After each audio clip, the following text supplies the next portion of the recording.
मैं सिर्फ आपके सामने ये अर्ज करना चाह रहा हूं कि नरेंद्र मोदी की हुकूमत वक्फ बिल को लाकर कानून बनाने की जो कोशिशें कर रही है, उनका मकसद एक ही है कि इस मुल्क में अमन को खराब किया जाए। वजीर आजम का मकसद एक ही है कि मस्जिद और मंदिर के नाम पर अवाम हमेशा लड़ते रहे, और उस बिल का मकसद ये नहीं है कि वक्फ की जायदादों को मजबूत किया जाए या उनकी हिफाजत की जाए। आप खुद अंदाजा लगाइए कि हिंदू धर्म के एक बहुत बड़े ज्यूरिस्ट हैं B.K. मुखर्जी की किताब में लिखा गया कि हिंदू धर्म में बाय कस्टम बाय यूसेज वो मंदिर की जायदाद बन सकती है। तो नरेंद्र मोदी वक्फ के वक्फ बाय यूजर को इस तरह से खत्म कर रहे हैं कि अगर कोई डिस्प्यूट होगा या गवर्नमेंट प्रॉपर्टी होगी तो वक्फ बाय यूजर नहीं रहेगा। नरेंद्र मोदी आजकल भारत के हमारे फजीलतुल शेख बने हुए हैं और ये बता रहे हैं कि अगर कोई मुसलमान होता है तो उसको 5 साल तक वो वक्फ को नहीं दे सकता है। ये कहां से इनको मालूम हुआ? कौन से फिक़्ह ये की किताब में लिखा गया? तो इनका मकसद एक ही है कि भारत के मुसलमानों से उनकी सियासी और मजहबी शनाख्त को छीन लिया जाए। मैं आपको बता रहा हूं कि इस बिल का मकसद मुसलमानों से मस्जिदों को छीनना, दरगाहों को छीनना, कब्रस्तानों को छीनना, इवैक्यू प्रॉपर्टीज को छीन लेना, ये मकसद नरेंद्र मोदी की हुकूमत का है। और हम कॉशन कर रहे हैं चंद्रबाबू नायडू को, हमारे पासवान साहब को और नीतीश कुमार को, याद रखिए दुनिया जब तक कायम रहेगी, अगर आप इस वक्त नाजुक वक्त में इस बिल की तायीद करेंगे तो आपको मुसलमान कभी नहीं माफ करेगा। हमारा देश अगर चलेगा तो संविधान के अनुसार चलेगा।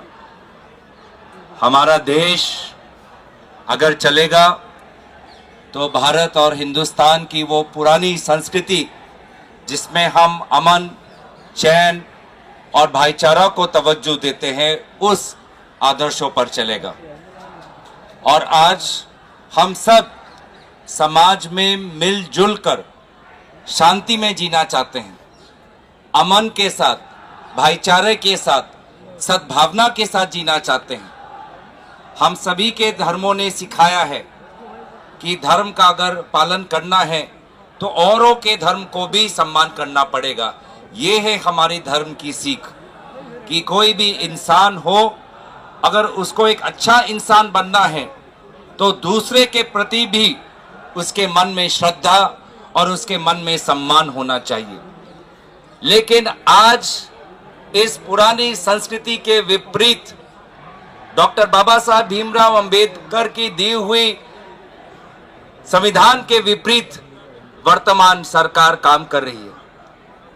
जो उनका मन चाहे वो काम करना चाहते हैं। एक लोकतांत्रिक समाज में समाज के साथ विचार होता है, समाज के साथ विमर्श होता है, लेकिन मुझे संदेह है कि जब ये सरकार ये कानून जब बना रही थी तो समाज के साथ उन्होंने विचार विमर्श नहीं किया। बार बार हम कमेटी से बाहर निकलकर देश को बताते थे मीडिया के द्वारा कि कमेटी के अंदर किस प्रकार से संविधान के साथ नाइंसाफी हो रही है, पार्लियामेंट की मर्यादा के साथ नाइंसाफी हो रही है, पार्लियामेंट के नियमों के साथ नाइंसाफी हो रही है। हमने बार बार ये उठाया और इसीलिए इस कानून जिसका उद्देश्य सिर्फ समाज में द्वेष फैलाना है, इस कानून का हम विरोध करते हैं। तासुर ये दिया जा रहा है कि ये मुसलमानों का मामला है, हालांकि सच्चाई ये है कि ये मुसलमानों का मामला नहीं है। सिर्फ मुसलमानों का तो है ही है, लेकिन सिर्फ मुसलमानों का नहीं है, बल्कि ये मुल्क के दस्तूर का मामला है। इस मुल्क के दस्तूर साजों ने, मॉडर्न इंडिया के जो आर्किटेक्ट थे, उन्होंने जो खाका बनाया था इस मुल्क का, उसको ये लोग तोड़ देना चाहते हैं, तोड़ने की सिमत में चल रहे हैं। हमारे घरों पे बिल्डोजर चल रहे हैं, मस्जिदों और मदरसों पे बिल्डोजर चल रहे हैं, और अब ये वक्फ एक्ट के जरिए से भारत के दस्तूर पर, संविधान पर बुलडोजर चलाया जा रहा है, चलाने की कोशिश हो रही है। तो मैं इसकी मुखालिफत तो हर हाल में करनी है, लेकिन आगे का लाहे अमल क्या होगा, आगे कैसे किया जाएगा, इसको ये लड़ाई कैसे लड़ी जाएगी। तो जैसा कि सब लोगों ने कहा कि ये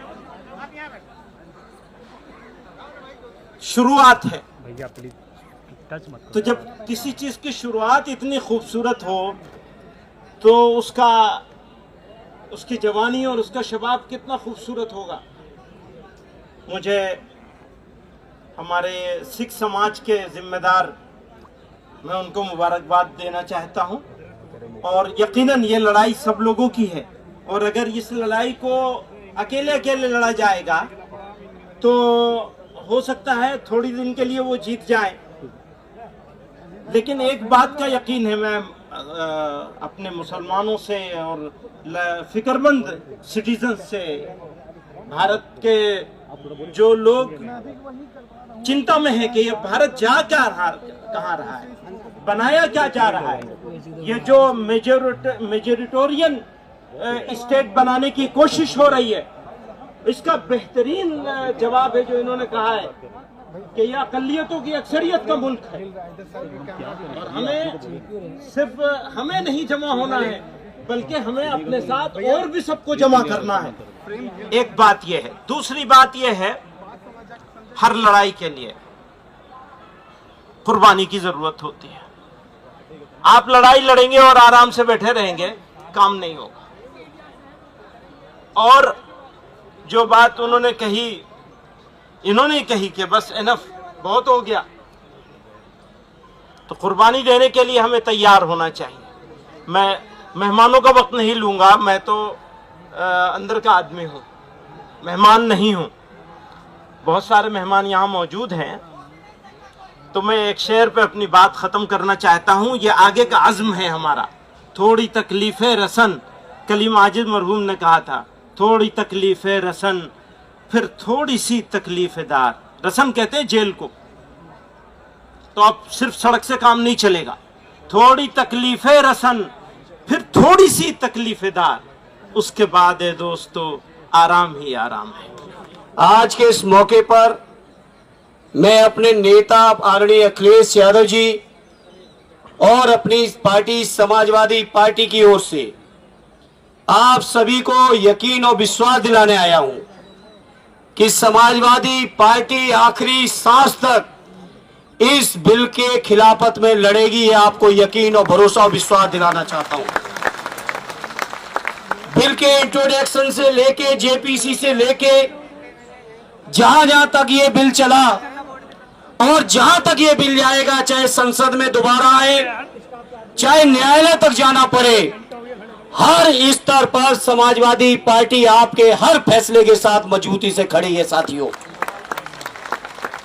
और आपको यकीन दिलाते हैं, समाजवादी पार्टी को चाहे जितनी कुर्बानियां देनी पड़े, हमारे नेता अखिलेश यादव जी को चाहे जितने भी झेलना पड़ेगा, लेकिन इस बिल को हम लोग अपना बस रहते कभी पास नहीं होने देंगे। ये हम आपको यकीन और भरोसा दिलाते हैं। आप सबकी दुआओं से और आप सबकी मेहनत से समाजवादी पार्टी आज इस हैसियत में है, आपकी कृपा से, आपकी दुआओं से, कि संसद को चैन से नहीं चलने देगी। अगर संसद में जबरदस्ती बिल आएगा तो ये सरकार की नीयत से आप सब वाकिफ हो। ये सरकार किसी भी तरह से, जो हमारे मुसलमान भाइयों के, हमारे बुजुर्गों ने जो जमीनें वक्फ किए हैं, चाहे इबादत गाहों के लिए किए हो, चाहे शिक्षण संस्थानों के लिए किए हो, चाहे कब्रिस्तानों के लिए की हो, चाहे समाज के और तमाम जरूरतों के लिए की हो, उनकी जो नियत थी वक्फ करने की जमीन की, उस नियत के खिलाफ जाके सरकार जमीन कब्जा करना चाहती है। सरकार को पता है कि रेल और रक्षा के बाद अगर सबसे ज्यादा कहीं जमीनें हैं तो हमारे वक्फ बोर्डों के पास है। ये बीजेपी के लोग जो देश के अंदर नफरत फैला रहे हैं। समाज से राजनीति तक, शिक्षा से अपराध तक, खेत से खलिहान तक, खिलाड़ी से मैदान तक, फिल्मी सितारों पर भी होगी हमारी नज़र। आसमान की भी हम रखेंगे खबर। अब हर खबर सिर्फ यूपी टाइम्स न्यूज़ पर। Subscribe now.